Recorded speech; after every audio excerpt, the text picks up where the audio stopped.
Good morning, Namaste, Jai Hind. Welcome back. So, guys, as we were discussing about poverty as a challenge, means the topic is poverty as a challenge, under which we discussed about the different elements related with poverty. And in the last one, we were discussing about the causes of poverty. Means last video में हमारा जो discussion था that was about the different reasons responsible for poverty. यानी कौन कौन से reasons जो है वो poverty के लिए responsible है. उसके हमने historical, social, cultural, along with that the reasons related with industrial development, agricultural growth, हमने हर एक point को discuss किया था. Now, after discussing about all these kind of things, we concluded our discussion with anti-poverty measures. यानी हमने last में एक point discuss किया था that in India, elimination of poverty is the major objective of the Indian government. And for the elimination of poverty, Indian government adopted many measures.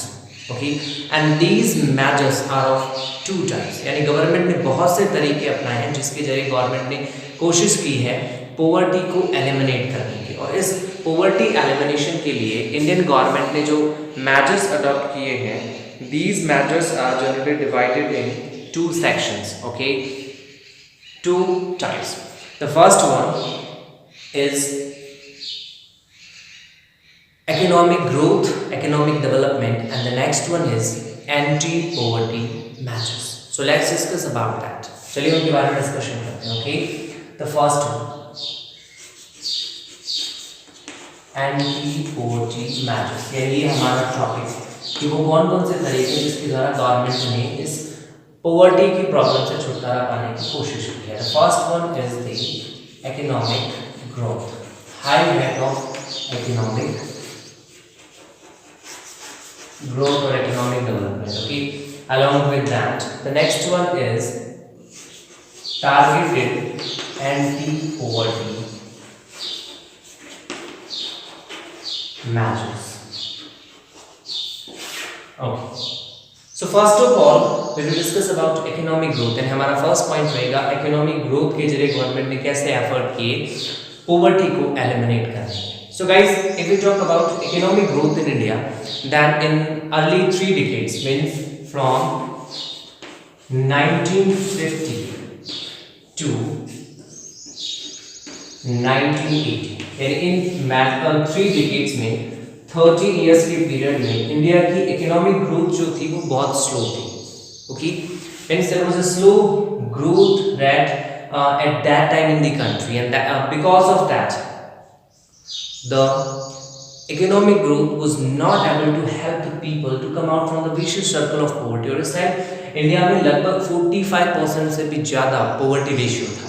Okay, after that government adopted many measures to improve the economic condition, and because of the efforts made by the government, the economic growth got a boost and increased from 3.5%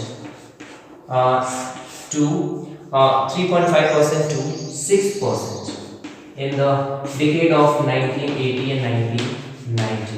In this way, India became the fastest growing country of the world. यानी India ने ऐसे measures adopt किए जिससे कि India की economic growth 3.5% से increase होकर 6% हो गई. And because of this increase, India became the fastest growing countries of the world. यानी इंडिया उन कंट्रीज में इंक्लूड हो गया जिनकी इकोनॉमिक ग्रोथ फास्टेस्ट थी, जो सबसे फास्ट स्पीड से ग्रो कर रहे थे. Okay, and because of this economic growth we notice decrease और decline in the poverty ratio. यानी इस इकोनॉमिक ग्रोथ की वजह से 1980 और 90 के बाद से कंटिन्यूसली इंडिया में पॉवर्टी रेशियो जो है वो डिक्लाइन होता रहा है. Okay, means people got better opportunities as the economic development widens the opportunities for the people. यानी लोगों के लिए इकोनॉमिक ग्रोथ ने अपॉर्चुनिटी की क्राइटेरिया को इंक्रीज कर दिया, और इन डिफरेंट काइंड ऑफ अपॉर्चुनिटीज के अवेलेबल होने की वजह से the people became capable to earn. और इस अर्निंग ने पर कैपिटा इनकम और इंडस्ट्रियल डेवलपमेंट दोनों ही पॉइंट ऑफ व्यू से इंडियन इकोनॉमी को बूस्ट किया. Okay, and in this way people got different kind of facilities. For example, because of this economic growth, high rate of economic growth, people got a way of investment in the human development, यानी लोगों को एक option मिला human development पे invest करने का, as people invested in the education in their child, okay, in the children specially means including girls also, okay. तो इस इकोनॉमिक डेवलपमेंट का फायदा ये हुआ कि इंडिया में पॉवर्टी रेशियो धीरे धीरे डिक्रीज होना शुरू हो गया as the people got benefit, यानी जैसे जैसे एम्प्लॉयमेंट बढ़ा, इनकम बढ़ी, तो पॉवर्टी रेशियो अपने आप डिक्रीज हुआ और ह्यूमन डेवलपमेंट में इन्वेस्टमेंट बढ़ा। The people started to invest in the education in their children along with girls, and girls को भी education देना शुरू हो गया in the hope of getting better opportunities, and लोगों को लगने लगा कि education में invest करके उनको अपने चिल्ड्रन के लिए better opportunities in future मिल सकती हैं। So in this way economic growth provided momentum to the different schemes related with the decline of poverty, but the benefits of this economic development were not equally distributed, यानी हर एक section इससे equally benefited नहीं था। So finally the government decided to start some targeted schemes so that the poverty ratio could be decreased, यानी finally government ने decide किया कि सिर्फ इकोनॉमिक ग्रोथ से ये काम नहीं होगा, इसके लिए कुछ सेक्शंस ऐसे हैं जिनको इसका बेनिफिट नहीं मिल रहा है, तो उनके लिए हमें कुछ टारगेटेड स्कीम्स लॉन्च करनी पड़ेंगी so that we would be able to decrease the poverty, and finally government launched different schemes for the reduction of poverty. Let's discuss about these schemes as the targeted anti poverty measures, okay, targeted anti poverty measures. चलिए discuss करते हैं उनके बारे में। First point, the major schemes launch by the government, यानी इस point में हमारा डिस्कशन वही रहेगा कि हम लोग ये डिस्कस करें कि गवर्नमेंट ने कौन कौन सी मेजर स्कीम्स लॉन्च की थी जिससे कि पॉवर्टी रेशियो को इंडिया में डिक्रीज किया जा सके। तो इसमें सबसे फर्स्ट पॉइंट है Mahatma Gandhi National Rural Employment Guarantee Act 2005। Have a look on this logo. This logo is related with MNREGA, Mahatma Gandhi National Rural Employment Guarantee act, यानी इंडिया में पॉवर्टी रिडक्शन में सबसे बड़ा कंट्रीब्यूशन जिस स्कीम ने दिया था that was MNREGA, okay. MNREGA full form is Mahatma Gandhi National Rural Employment Guarantee Act 2005 से शुरू हुआ है, ओके। पहले ये नरेगा था, उसके बाद में इसका नेम चेंज होकर के मनरेगा हो गया, Mahatma Gandhi National Rural Employment Guarantee Act. अब ये एक्ट क्या था? Under this act it was decided to provide 100 days of guaranteed employment to the rural people, यानी रूरल एरियाज में लोगों को 100 days of guaranteed employment provide करवाने से डिसाइड किया था। Means 100 days of base guaranteed employment was provided under this scheme which was started with the name of MNREGA in 2005, okay, यानी rural households को 100 डेज का एम्प्लॉयमेंट प्रोवाइड करवाना, okay, यानी एक बेस्ट एम्प्लॉयमेंट देना इसका मेजर इंटेंशन था। Is that clear?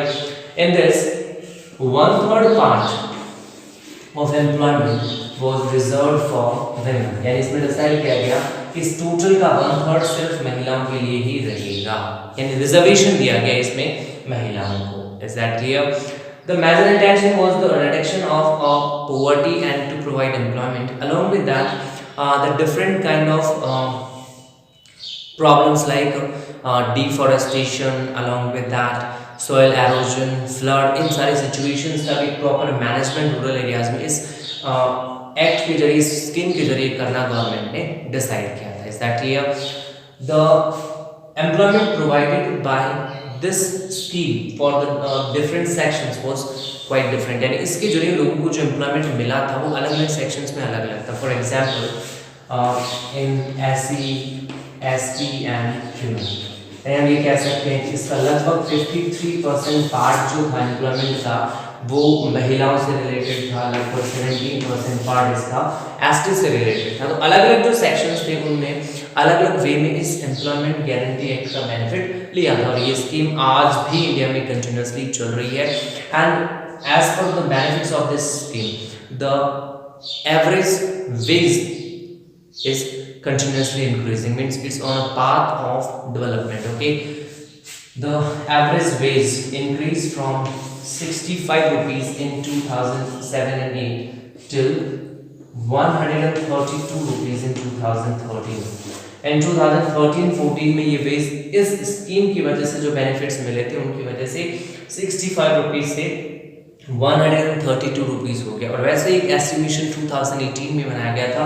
In 2018 a separate estimation was made and this estimation was related with the wages in different states, अलग अलग स्टेट्स में लोगों को मिलने वाली वेजेस का एक एस्टिमेशन जिसमें किया गया था, जिसमें the estimation means the wages varies from 280 rupees या 81 rupees in the Haryana state along with that in the other states also. यानी हमने इसमें इस एस्टिमेशन में फाइंड आउट किया कि अलग अलग स्टेट्स में एवरेज वेज जो है वो डिफरेंट है। ओके, तो in this way we can say that MNREGA act help the Indian government to provide employment, or in this way it helped people to come out from the circle of poverty। यानी लोगों की wages बढ़ी और इसकी वजह से लोगों को एक ऑप्शन मिला कि वो poverty की situation से बाहर निकल सकते हैं। Is that clear?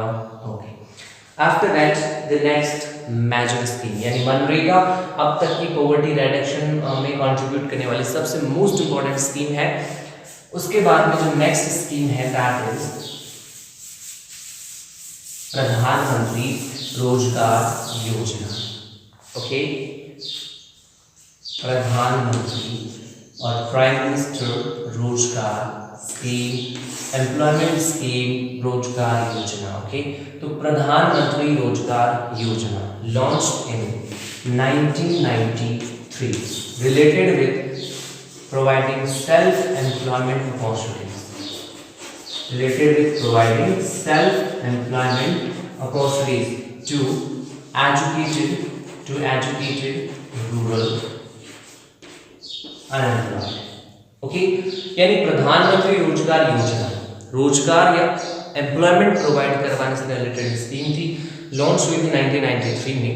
इसका इंटेंशन था सेल्फ एम्प्लॉयमेंट प्रोवाइड करवाना एजुकेटेड रूरल एजुकेटेड जो थे, यानी वो लोग जो गांव में एजुकेटेड थे लेकिन अनएम्प्लॉयड थे, ऐसे एजुकेटेड अनएम्प्लॉयड लोगों को सेल्फ एम्प्लॉयमेंट अपॉर्चुनिटीज प्रोवाइड करवाना was the major intention of this Pradhan Mantri Rozgar योजना।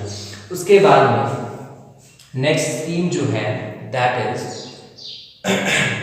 Employment generation in rural areas programme.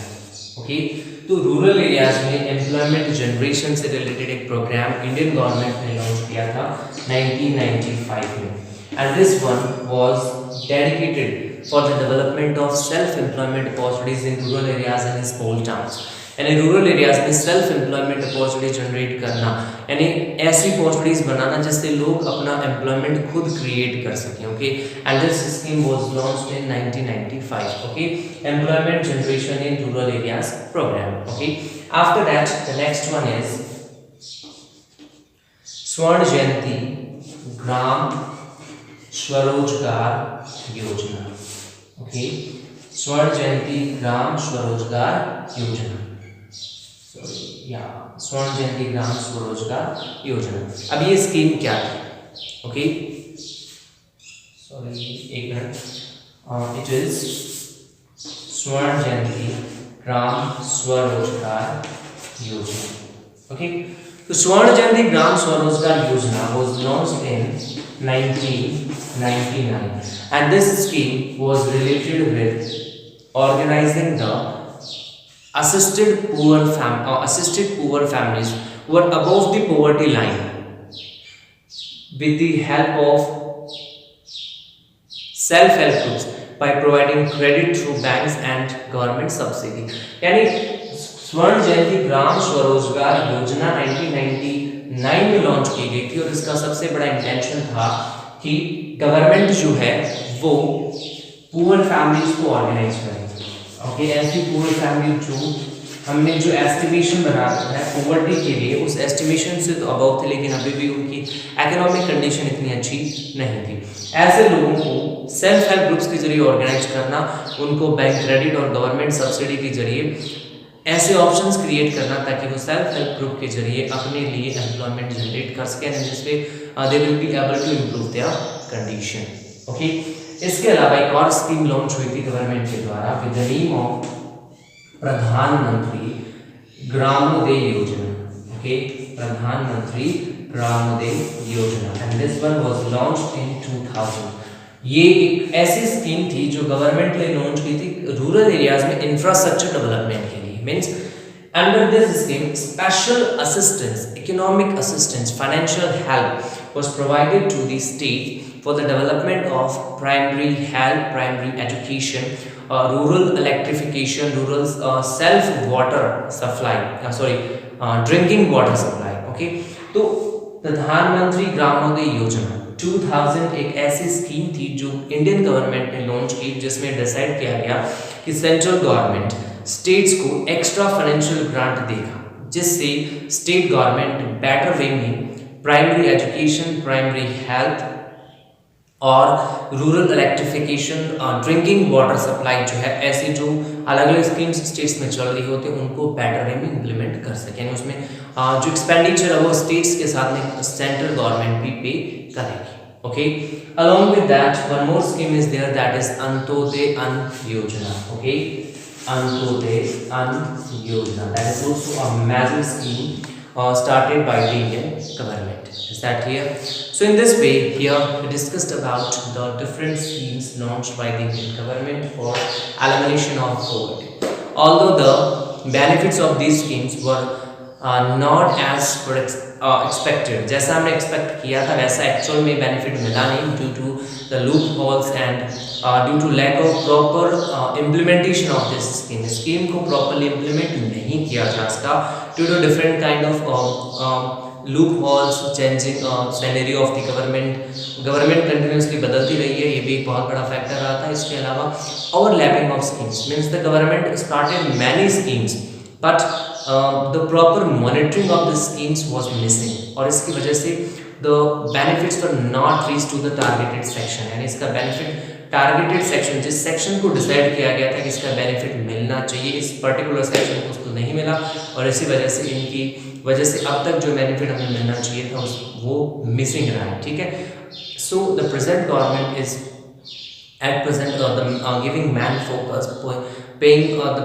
man attention on proper monitoring of the schemes। Scheme को प्रॉपर मॉनिटर कैसे किया जा सकता है उसके ऊपर एट प्रेजेंट गवर्नमेंट फोकस कर रही है। ओके, तो गवर्नमेंट की जो मैचेस हैं, anti poverty measures, they are generally divided in two parts.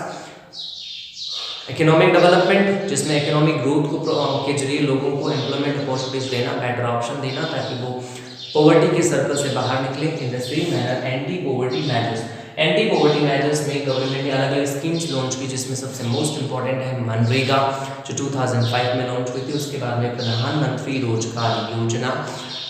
इसके अलावा जो स्कीम थी वो employment generation in the rural areas program था, स्वर्ण जयंती ग्राम स्वरोजगार योजना थी, प्रधानमंत्री ग्रामोदय योजना रूरल इंफ्रास्ट्रक्चर डेवलपमेंट के लिए और अंत्योदय अन्न योजना। ये अलग अलग स्कीम्स है जो गवर्नमेंट ने पॉवर्टी एलिमिनेशन के लिए स्टार्ट की थी। Is that clear? So in this way the discussion related with poverty as a challenge has been completed, as we have discussed all the points related with poverty as a challenge. Guys, in the next one we'll start our discussion with a new topic. If there will be any doubt in your mind related to this topic, then you can write me in the comment section. I will definitely help you to resolve all your doubts. So guys, stay tuned for the next one. Stay at your home, be safe. Thank you very much. Have a nice day. Jai Hind, Jai Bharat.